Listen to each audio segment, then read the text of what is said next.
नमस्कार, Indian headline news network में आपका स्वागत है। और आज हमारे साथ में हैं सूरज जायसवाल जी, सहजनवा विधानसभा, जिला गोरखपुर, उत्तर प्रदेश से। सर, आपके बारे में हम जानना चाहेंगे। मैं सूरज जायसवाल गोरखपुर का रहने वाला हूँ।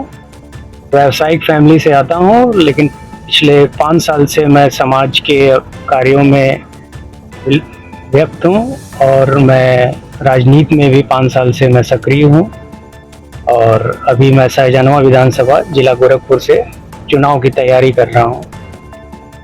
सर, आप इलेक्शन क्यों लड़ना चाहते हैं? मतलब आप राजनीति में कैसे आए? जैसे कि आप समाज सेवा में थे, अब इतने सालों से आपने समाज सेवा करी है, फिर आपको ऐसा क्यों लगा कि अब मुझे समाज सेवा करते हुए राजनीति में भी पदार्पण करना चाहिए? सबसे पहले तो मैं बता दूं कि समाज सेवा तो मैं कर रहा था, लेकिन राजनीति में आने का मेरा मुख्य उद्देश्य यही है कि जैसे एक खास दल को माना जाता है कि हमारा समाज एक खास दल को समर्थन देता है, इस धारणा को मैं समाप्त करना चाहता हूं और अन्य दल भी इसी नज़र से देखते हैं हमारे समाज को।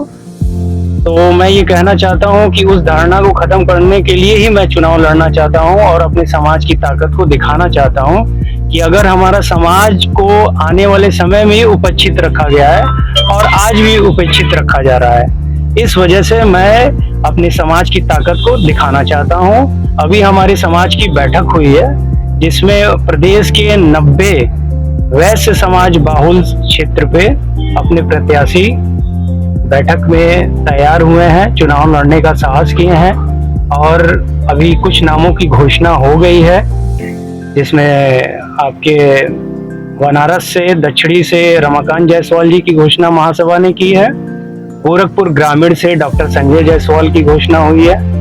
सहजनवा विधानसभा से मेरा नामांकन किया गया है, मेरे नाम का समर्थन किया गया है समाज में और मैं सहजनवा विधानसभा से चुनाव लड़ूंगा।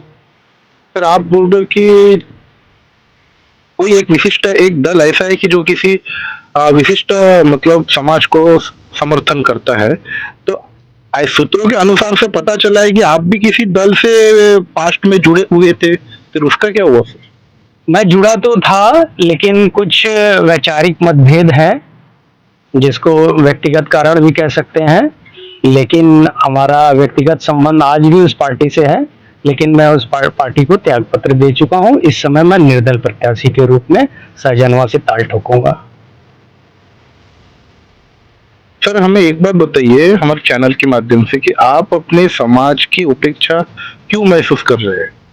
देखिए, अभी पिछले जब 2014 में लोकसभा चुनाव हुए थे, उसमें सिर्फ बिहार से एक टिकट दिया गया था लोकसभा का अपने समाज को, बाकी किसी और स्टेट से टिकट नहीं दिया गया था। तो एक तरह से उपेक्षा ही हुई ना, उपेक्षा किया गया और पूरे लोकसभा चुनाव में सिर्फ एक टिकट दिया गया। बाकी 2019 में प्रयागराज से एक टिकट दिया गया और उन्हें दिया गया जो कांग्रेस से रिजाइन करके जो प्रत्याशी बने बीजेपी से, उन महिला को टिकट दिया गया। तो ये कहीं ना कहीं पुनरावृत्ति तो हुई, लेकिन कहीं ना कहीं उपेक्षित भी किया गया हमारे समाज को। ये नहीं होना चाहिए। सर, एक बात बताइए, पूरे संपूर्ण उत्तर प्रदेश में जितने भी युवा है, क्या युवाओं को ही मतलब सबसे बड़ी जो युवा प्रत्याशी है, बड़ी संख्या में इलेक्शन लड़ना चाहिए? हाँ, बिल्कुल लड़ना चाहिए। देखिए, ये 21वीं सदी का ये भारत है और 21वीं सदी में जो युवा है वो राजनीति में आने का साहस किए हुए हैं।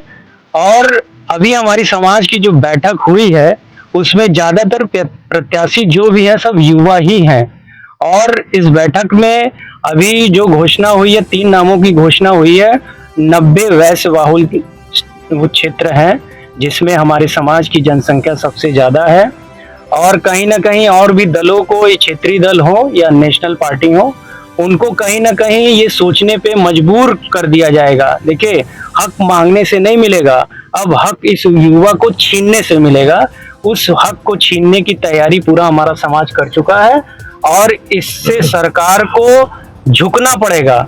और हम लोगों की मांग तो नहीं कहेंगे, मांग तो नहीं है, हम लोग को उसको छीन के दिखाना है इस सरकार से। और कुछ बताना चाहेंगे सर हमारे चैनल के माध्यम से आप? आपके चैनल के माध्यम से ये बोलना चाहूँगा, जैसे मोदी जी ने कहा कि युवाओं को राजनीति में भागीदारी सुनिश्चित करनी चाहिए, तो भारत का युवा राजनीति में अपनी भागीदारी सुनिश्चित करेगा। बस उनसे यही संदेश देना चाहता हूँ कि हमारे समाज को उपेक्षित न किया जाए। पहले कई वर्षों से उपेक्षित किया गया है, जिसको हमारा समाज बर्दाश्त करते आया हुआ है, लेकिन अब की युवा पीढ़ी उसको बर्दाश्त नहीं करेगी, बिल्कुल बर्दाश्त नहीं करेगी। और विधानसभा, जितने विधानसभा में, उसमें मजबूत दावेदारी पेश करेगी। हमारा एक सवाल था सर आपसे कि उत्तर प्रदेश में भारतीय जनता पार्टी की ओर से 2 बार सरकार बैठ चुकी है और 2 बार अभी करंट में ही भारतीय जनता पार्टी की से अपना सरकार चल रही है। तो सर अगर समाजवादी पार्टी की अगर सत्ता बैठती है तो समाजवादी पार्टी के आपके समाज के ऊपर भरोसा करेंगे? बिल्कुल करेगी। अखिलेश यादव, माननीय अखिलेश यादव हमारे समाज पर बहुत भरोसा जता रहे हैं इस समय। उनका जो मीटिंग चल रहा है, वैश्य समाज के जितने लोग हैं, 2-3 मीटिंग अभी पिछले 3 महीने में वो कर चुके हैं। और हमारे समाज का इस समय जो वर्चस्व है, संख्या बल का जो वर्चस्व है, उसको देखते हुए अखिलेश यादव अपने समाज पर जरूर भरोसा करेंगे। और मुझे विश्वास है कि 2027 में कम से कम अपने जायसवाल समाज के, वैश्य समाज के 10 प्रत्याशी वो जरूर घोषित करेंगे, ऐसी मेरी धारणा है। चलिए, अग्रिम चुनाव के लिए मैं तुषार कमल पसीने, मुख्य संपादक इंडियन हेडलाइन न्यूज की ओर से और हमारी संपूर्ण टीम की ओर से आपको अग्रिम शुभकामनाएं देते हैं कि आप जो चाहते हैं बिल्कुल वैसा ही हो। सबका गांव का विस्तार हो, जिले का विस्तार हो, सबका उद्धार हो और आप इलेक्शन में, आप चुनाव में जितना है आप जीते। हमारी ओर से आपको ढेरों सारी शुभकामनाएं। बहुत बहुत धन्यवाद आपका, आपके इस चैनल का।